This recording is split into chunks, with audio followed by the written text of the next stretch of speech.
WhatsApp guys, कैसे हैं आप सब लोग। मैं हूं आपका स्टडी बडी अभिषेक और आप देख रहे हैं आपका अपना यूट्यूब चैनल। तो आपने अभी तक हमारे चैनल को सब्सक्राइब नहीं करा है तो उसे जाके सब्सक्राइब कर लीजिए, क्योंकि आपको हमारे चैनल पे ऐसी वीडियोस देखने को मिल जाएगी जिसमें आपको 10th क्लास के नोट्स विद एक्सप्लेनेशन मिल जाएंगे। तो बिना किसी वक्त को ज़ाया करते हुए हम अपने चैप्टर के ऊपर चलते हैं, जिसका नाम है नेशनलिज्म इंडिया, जो कि अपने आप में एक बहुत इम्पॉर्टेंट चैप्टर है। इस चैप्टर में बहुत सारी डेट्स दी गई है। तो अगर आपको ये चैप्टर अगर अच्छे से समझना है तो आप हमारी वीडियो को ढंग से सुन लीजिएगा। तो अब हम बात करते हैं हमारे नेशनलिज्म इन इंडिया की। तो यहाँ पर हमें सबसे पहले दे रखा है पॉइंट में, जो कि आप देख सकते हैं कि वर्ल्ड वॉर वन ने जब हुई थी तो एक नई इकोनॉमिक कंडीशन को उसने डेवलप कर दिया था। तो ये इकोनॉमिक कंडीशन क्या डेवलप करी थी, तो उस समय आया था एक वर्ल्ड इकोनॉमिक डिप्रेशन, जो कि आपने 9th क्लास में पढ़ा होगा। जब वर्ल्ड वॉर वन चल रही थी जर्मनी और अलाइसिस के बीच में, तो उस समय एक वर्ल्ड इकोनॉमिक डिप्रेशन हो गया था, क्योंकि बाद में वहाँ पर सारी कंट्रीज़ ने उन्हें ज्वाइन कर लिया था वर्ल्ड, तब अभी तो ये वर्ल्ड वॉर बनी। तो इस वजह से वर्ल्ड वॉर में इकोनॉमिक डिप्रेशन हुआ। तो क्या हुआ था, 1913 से लेकर 1919 के बीच में जो प्राइस चल रही थी वो गुड्स की जो थी वो डबल होने लग गई थी। जैसे कि आप पॉइंट में देख सकते हैं, price increase doubling between 1913 to 1999 leading. ठीक है, तो उस समय प्राइस डबल होनी चालू हो गई थी, और इससे तो पहले लोग गुस्सा थे। और इसके बाद जो था कि ब्रिटिश गवर्नमेंट जो थी वो विलेजेस पे फोर्सफुली उनसे क्या बोल रही थी, विलेजर्स से बोल रही थी कि आपको हमारी फोर्स के लिए मिलिट्री मैन भेजने होंगे। तो विलेजर इस बात से गुस्सा थे कि उनकी फोर्सफुली उनसे क्या कराया जा रहा था, मिलिट्री की रिक्वायरमेंट पूरी कराई जा रही थी। तो इस वजह से विलेजेस में बहुत ही वाइड स्प्रेड एंगर फैल रहा था बहुत तेज़ी से। तो जैसा कि आप देख सकते हैं पॉइंट में लिखा हुआ है, villages supply soldier force requirement in rural areas cause wide spread anger, जो कि वाइड स्प्रेड एंगर को फैला रहा था। तो यहाँ पर अगला पॉइंट जो है, तो उसमें क्या लिखा हुआ है कि 1918 से लेकर 1921 के बीच में जो जितनी भी क्रॉप्स इन्होंने उगाई थी वो ज़्यादातर most of the crops failed हो गई थी। जिसमें क्या हुआ था कि जब क्रॉप्स फेल्ड हो गई थी तो वहाँ पर शॉर्टेज ऑफ फूड आ गई थी, मतलब फूड की खाने की कमी होने लग गई थी उस समय पर 1918 से लेकर 1921 के बीच में। उस समय क्या था कि एक बीमारी एपेंडेमिक भी चल रही थी, जैसे कि अभी चल रही है कोविड-19। तो वहाँ पर उस समय इन्फ्लुएंजा एपिडेमिक चल रही थी, जिसमें क्या हुआ था, 12 to 13 मिलियन लोग नष्ट हो चुके थे, उस बीमारी का शिकार हो चुके थे। तो as a result famine and epidemic 12 से 13 मिलियन पीपल पेरिश हो चुके थे। जैसे कि हमारे पॉइंट में आप देख सकते हैं, पेंड by influenza epidemic 12 to 13 million people perished as a result of famine and epidemic. ठीक है, तो जब ये सब चल रहा था तो उसी स्टेज पे एक नया लीडर आया जिसने एक नया मोड ऑफ स्ट्रगल सजेस्ट करा था। तो वो लीडर थे, जैसा कि आप अपनी स्क्रीन पर देख सकते हैं, वहाँ पर फोटो आ रहा है महात्मा गांधी जी का। तो हाँ जी हाँ, वो लीडर जो था वो महात्मा गांधी जी थे। उन्होंने एक नया मोड ऑफ स्ट्रगल बताया था, जो कि क्या था, वो था द आइडिया ऑफ सत्याग्रह। तो ये हमारा नेक्स्ट टॉपिक है, द आइडिया ऑफ सत्याग्रह। तो सत्याग्रह होता क्या है, सबसे पहले तो हम ये देखते हैं, और उससे भी पहले हम ये देखते हैं कि महात्मा गांधी जब लीडर आए थे तो वो कहाँ से आए थे, तो वो साउथ अफ्रीका से आए थे इन 1915। तो इंडिया में 1915 में वो साउथ अफ्रीका से आए थे। जैसे कि आप इस पॉइंट में देख सकते हैं, Mahatma Gandhi ji return to India in 1915 from South Africa. तो ये ईयर बहुत इंपॉर्टेंट है, आपसे पूछ सकते हैं कि साउथ अफ्रीका से गांधी जी कब लौटे थे। तो ये था हमारा एक पॉइंट। तो अब हम बात करते हैं हमारा सत्याग्रह होता क्या है।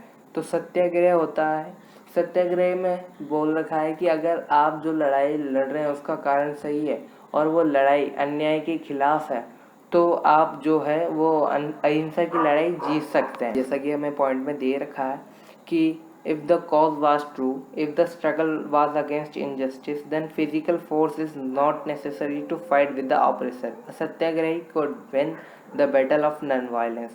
ठीक है, तो इसके बाद एमजी को यहाँ पर महात्मा गांधी का नेम बहुत बार रिपीट हुआ है, तो उसको शॉर्ट फॉर्म में एमजी हम बुलाएंगे आपसे। तो यहाँ पर एमजी लिखा हुआ है, एमजी बिलीव दैट धर्म of non violence could unite all Indians. तो महात्मा गांधी जी को ये लगता था कि जो धर्म है किसका, ये हमारे सत्याग्रह का, वो पूरे इंडियंस को यूनाइट कर सकता है, मतलब एक कर सकता है। बट सब लोगों की आइडियोलॉजी एक जैसी नहीं होती, वो उन सब की आइडियोलॉजी अलग होने के कारण से ये पॉसिबल नहीं हो पाया, बट बाद में ये भी हुआ था। ठीक है, तो अब हम देखते हैं गांधी जी ने उनके सबसे पहले सत्याग्रह कहाँ ऑर्गेनाइज करे, तो ये बहुत ही इम्पोर्टेंट है, तो आप इसे ढंग से लिख लीजिएगा और इसके बारे में आप एक बार दोबारा पढ़िएगा, एक बार रिवीजन कीजिएगा ज़रूर इसका, और वो भी हमारी वीडियो से आपको मिल जाएगा। तो इसमें लिखा हुआ है फर्स्ट पॉइंट में कि आप मतलब देखिए, उनका फर्स्ट जो सत्याग्रह था वो 1917 में था, चंपारण में। चंपारण कहाँ है? बिहार में। और किसके अगेंस्ट कर रहा था? तो ऑपरेसिव प्लांटेशन सिस्टम के अगेंस्ट कर रहा था। तो ऑपरेसिव प्लांटेशन सिस्टम क्या है वो अब हम हमारे नेक्स्ट टॉपिक में देखेंगे, जो इस चैप्टर में आगे दिया हुआ है। फिलहाल तो हम सेकंड सत्याग्रह देखते हैं कि कब हुआ था। तो फिलहाल सेकंड सत्याग्रह जो था वो सेम ईयर में हुआ था, बट वो खेड़ा गुजरात में हुआ था। खेड़ा गुजरात के अंदर एक जगह है, वहाँ पर हुआ था। तो ये किसके अगेंस्ट, मतलब किसके अगेंस्ट हुआ था? तो ये सपोर्ट में किया गया था पीजेंट के, on relaxation of revenue affected by crop failure and epidemic. तो जो फार्मर, मतलब जिन्होंने जिससे लोन लिया था, वो लोन, क्योंकि क्रॉप्स तो फेल हो चुकी थी, तो वो लोन का पैसा तो डूब चुका था, तो उस लोन से रिलैक्सेशन के लिए महात्मा गांधी ने ये सत्याग्रह ऑर्गेनाइज कराया था। अब तीसरा सत्याग्रह जो इनका इम्पोर्टेंट था, तो वो था 1918 में, जस्ट उसके नेक्स्ट ईयर में। तो अहमदाबाद में हुआ था ये, for cotton mill workers against the mill owners. तो उनकी मिल ओनर्स जो थे वो उनकी सैलरी प्रोवाइड नहीं कर रहे थे, जो उनके वर्कर्स थे उनको सैलरी प्रोवाइड नहीं कर रहे थे, तो इस वजह से महात्मा गांधी ने वहाँ पर एक सत्याग्रह ऑर्गेनाइज कराया था। तो ऐसे ही बहुत सारे सत्याग्रह उन्होंने ऑर्गेनाइज कराया। अब इसके बाद में हम देखते हैं the Rowlatt act. The Rowlatt act एक अपने आप में बहुत इंपॉर्टेंट टॉपिक है। इसमें आपसे पूछ सकते हैं कि रॉलेट एक्ट के बारे में आपसे 2 मार्क्स के क्वेश्चन में बोर्ड में पूछा जा सकता है कि रॉलेट एक्ट क्या है, कौन से ईयर में हुआ था। ठीक है, तो ये 1919 में हुआ था, जैसे कि आप यहाँ देख सकते हैं, हेडिंग में दे रखा है। और ये पास किया था किसने? इम्पीरियल लेजिस्लेटिव काउंसिल ने। आपको सिंपल सी कुछ बातें याद रखनी होगी कि कौन से ईयर में पास हुआ था। आप अपने मन से खुद आंसर बना के लिख सकते हैं अगर आपको ये सब याद है, जैसे कि it was pass in 1919, pass by imperial legislative council which gave government enormous power to repress political activities and allowed detention of political prisoners without trial for 2 years। तो इसका मतलब ये है कि इम्पीरियल लेजिस्लेटिव काउंसिल ने एक government को ऐसी एनॉर्मस पावर दे दी थी कि आप सब गवर्नमेंट वाले जो पॉलिटिकल पार्टीज की जो एक्टिविटी होती थी उसको आप रिप्रेस कर सकते हैं। और अगर आपको किसी भी पॉलिटिकल प्रिजनर पे शक है कि वो हमारे खिलाफ दंगा फसाद कर सकता है, जो कि करने वाले थे, तो उनको आप बिना किसी ट्रायल के, बिना किसी कोर्ट में जज के सामने पेश किए आप उसको 2 साल के लिए जेल के अंदर भेज सकते हो। ठीक है, तो ये था इम्पीरियल लेजिस्लेटिव काउंसिल ने जो गवर्नमेंट को एनॉर्मस पावर दी थी। तो गांधी जी को जब इसके बारे में पता लगा तो उन्होंने एक डिसाइड कर लिया कि एक नॉन वायलेंट सिविल डिसोबीडियंस उनको चालू करना पड़ेगा, सच अगेंस्ट सच अनजस्ट लॉ, ऐसे ही लॉज के खिलाफ में, विच वो स्टार्ट हड़ताल ऑन 6 अप्रैल। तो उन्होंने 6 अप्रैल को ऐसे लॉज के खिलाफ हड़ताल चालू कर दी। ठीक है, जैसे कि हमारे पॉइंट में आप देख सकते हैं, जो कि ब्लैक वाली पेन से लिखा हुआ है। तो Mahatma Gandhi decided to start a non violent civil disobedience against such unjust laws which would start हड़ताल ऑन 6 अप्रैल। तो अब हम देखते हैं इसके बाद हमारा नेक्स्ट टॉपिक, जो कि अब ये हड़ताल 6 अप्रैल को चालू हुई थी। 6 अप्रैल को चालू हुई थी, याद रखिएगा ये डेट, 6 अप्रैल को हड़ताल चालू हो गई थी अगेंस्ट सच अनजस्ट लॉ। तो इसमें इवेंट्स क्या हुए थे भाई, हड़ताल चालू हो गई, उसके बाद रैलीज निकलनी चालू हुई सिटीज़ के अंदर। वर्कर जो थे वो अपनी हड़ताल पे बैठ गए, जो कि रेलवे वर्कशॉप थी। रेलवे वर्कशॉप में क्या होता है, मतलब रेलवेज के जो पार्ट होते हैं वो बनते हैं, तो वहाँ के वर्कर्स जो थे वो स्ट्राइक पे बैठ गए। अब स्ट्राइक पे बैठने के बाद क्या होगा, जो भाई स्ट्राइक पे अगर वो बैठ चुके हैं तो रेलवेज की वर्कशॉप में कोई काम नहीं कर रहा, तो वो वर्कशॉप को बंद करना पड़ा। तो अब जो ब्रिटिशर्स थे उनका सारा काम अटक चुका था, क्योंकि रेलवेज का काम ही बंद हो चुका था। तो यहाँ पर ब्रिटिश का रिएक्शन क्या आया, तो ब्रिटिश का रिएक्शन था कि मतलब उन्होंने लोकल लीडर्स को उठाना चालू कर दिया फ्रॉम अमृतसर। अमृतसर में जितने भी लोकल लीडर्स थे एनसीपी के, नेशनल कांग्रेस पार्टी के, तो उन्होंने उनको उठाना चालू कर दिया। तो अब यहाँ पर देखते हैं कि 10 अप्रैल को मात्र 4 दिन बाद ब्रिटिशर्स ने एक पीसफुल प्रोसेशन के ऊपर फायर करना चालू कर दिया। ठीक है, तो उसके बाद क्या हुआ, जब उन्होंने फायर कर दिया तो उसके बाद में जब लोगों को पता लगा तो उनके बीच में एक एंगर बहुत ज़्यादा हुआ। तो उन्होंने क्या करा, उस एंगर को शांत करने के लिए उन्होंने अटैक्स चालू कर दिए बैंक पर, पोस्ट ऑफिस पर, रेलवे स्टेशन पर। तो जैसे कि आप यहाँ देख सकते हैं पॉइंट में लिखा हुआ है, on 10 April the police of Amritsar fired upon a peaceful session. उसके नेक्स्ट पॉइंट में लिखा है provoking wide spread attack on bank, post office and railway station. इसका मतलब मैं आपको बता चुका हूँ। और जब ये हुआ कि पीपल्स अटैक करने लगे थे बैंक पे, पोस्ट ऑफिस पे, रेलवे स्टेशन पर, तब वहाँ पर एक मार्शल लॉ इम्पोज हो गया था, जिसमें क्या होता है कि गवर्नमेंट मतलब वहाँ पर पुलिस का कोई कानून नहीं चलेगा, फिर वहाँ पर डायरेक्ट अपनी मिलिट्री वहाँ पर रूल करेगी। तो वहाँ पर मार्शल लॉ उस टाइम पर इम्पोज हो चुका था, जिसमें क्या था, जनरल डायर ने वहाँ पर कमांड लिया था। ठीक है, जनरल डायर ने वहाँ पर कमांड लिया था। फिर इसके बाद हमारा नेक्स्ट टॉपिक जो हमें दे रखा है वो है हमारा जलियांवाला बाग इंसिडेंट। तो अब हम बात करते हैं हमारे जलियांवाला बाग इंसिडेंट की, जो कि हमारा नेक्स्ट टॉपिक है। तो ये कब हुआ था, तो ये हुआ था 13 अप्रैल 1919 को। ये डेट बहुत इंपॉर्टेंट है, ये आपसे पूछा जा सकता है कि जलियांवाला बाग इंसिडेंट कब हुआ था। तो आपको ये डेट बहुत ही इम्पोर्टेंट है, आपको ये याद रखनी पड़ेगी। तो इसमें क्या हुआ था कि एक लार्ज क्राउड जो था वो वहाँ पर इकट्ठा हुआ था उस पर्टिकुलर जलियांवाला बाग में। कुछ लोग जो थे वो मतलब एक मीटिंग के लिए इकट्ठा हुए थे, जो कि पॉलिटिकल लीडर्स थे, जो कि वहाँ पर मीटिंग के लिए इकट्ठा हुए थे।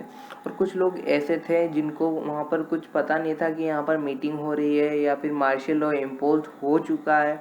बहुत सारे लोगों को तो यह नहीं पता था कि यहाँ पर मार्शल लॉ इम्पोज हो चुका है, फिर भी वो लोग वहाँ पर घूमने गए थे, तो उनको पता नहीं था, तो वो वहाँ पर गए थे। फिर वहाँ पर क्या हुआ था कि भाई वहाँ पर जब वो लोग इकट्ठा हुए तो लार्ज क्राउड हो गया। तो वहाँ पर जैसे ही लार्ज क्राउड हुआ तो डायर उस एरिया में एंटर करता है और सारी एग्जिट को ब्लॉक कर देता है, और अपने ट्रूप्स को उसी एट द मोमेंट उसी मोमेंट पे वो बोल देता है अपने ट्रूप्स को टू ओपन फायर। जैसा कि आप यहाँ देख सकते हैं, being from outsider many villagers were unaware of martial laws that had been impose, जो कि इम्पोज हो चुका था। General Dyer enter the area, block the exit point and open fire on the crowd and order troops to open fire. ये आप समझ सकते हैं। तो किल हंड्रेड्स ऑफ पीपल, वहाँ पर सौ सैकड़ों से ज़्यादा लोग वहाँ पर मारे गए थे उस जलियांवाला बाग इंसिडेंट में। तो इसका मतलब क्या था, तो क्यों जनरल डायर ने ऐसा करा था, तो उसने सत्याग्रहियों के मन में अपना डर बिठाने के लिए ये सब करा था। तो जैसे कि आप इस पॉइंट में देख सकते हैं, his object was to create terror in the mind of Satyagraha. फिर इसके बाद हमें नेक्स्ट पॉइंट दे रखा है कि इसके बाद क्या हुआ था। तो इसके बाद जो पीपल थे वो सड़कों पे आना चालू हो गए, उन्होंने दंगे चालू कर दिए पुलिस के साथ में, और अटैक्स करने लगी गवर्नमेंट के ऊपर, और हड़ताल करना चालू कर दिया। ठीक है, तो इसके बाद क्या हुआ था, तो गवर्नमेंट भी चुप नहीं बैठने वाली थी, क्योंकि उन्होंने लेजिस्लेटिव काउंसिल के ऊपर अटैक किया था। तो गवर्नमेंट ने भी इसका ब्रूटल रिप्रेशन के साथ में उसका जवाब दिया था, जो ब्रिटिश गवर्नमेंट थी उसने। तो उसी समय पे क्या हुआ कि यहाँ पर वायलेंस क्रिएट होना चालू हो गया था। तो जिससे क्या हुआ था, क्योंकि महात्मा गांधी को नॉन वायलेंस पसंद थी, तो महात्मा गांधी ने उसी मोमेंट पे इस मूवमेंट को कॉल ऑफ कर दिया, उसी स्टेज पे इस मूवमेंट को कॉल ऑफ कर दिया। ठीक है, तो जैसे कि आप देख सकते हैं, the government responded with brutal repression and MG call off the movement. Okay, इसके बाद हमें दूसरा पॉइंट दे रखा है कि he felt to launch a broad based movement and it could not organise without bringing the Hindu Muslim closer together. तो उनको इस मूवमेंट के कॉल ऑफ करने के बाद में ये लगा कि उन्हें एक बड़ा मूवमेंट जो कि ऑर्गेनाइज करना होगा, जो कि हिंदू मुस्लिम को क्लोजर लाए बिगर नहीं हो सकता। फिर उनको इसका एक सॉल्यूशन भी मिला, जो कि था खिलाफत इशू। जो जैसे कि आप इस पॉइंट में देख सकते हैं, one way of doing was to take up the Khilafat issue. Khilafat issue को टेकअप करना था, जिससे वो क्या कर सकते हैं कि एक वो ब्रॉड बेस्ड मूवमेंट को ऑर्गेनाइज कर सकते हैं। तो अब हम देखते हैं हमारा। तो फ्रेंड्स, आज के पार्ट के लिए बस इतना ही। अब हम मिलते हैं हमारे नेक्स्ट पार्ट में, जिसके में हम बात करेंगे हमारे अगले टॉपिक की, जो है खिलाफत इशू, और इसके आगे के टॉपिक्स के बारे में। तो अगर आपने अभी तक हमारा चैनल सब्सक्राइब नहीं करा है और अभी तक वीडियो को लाइक नहीं करा है, तो जाके उसके लाइक करें, सब्सक्राइब करें और बेल नोटिफिकेशन ऑन कर दे, ताकि आपको पता लग जाए कि हमने वीडियो डाल दी है और आप उसको देख लीजिए।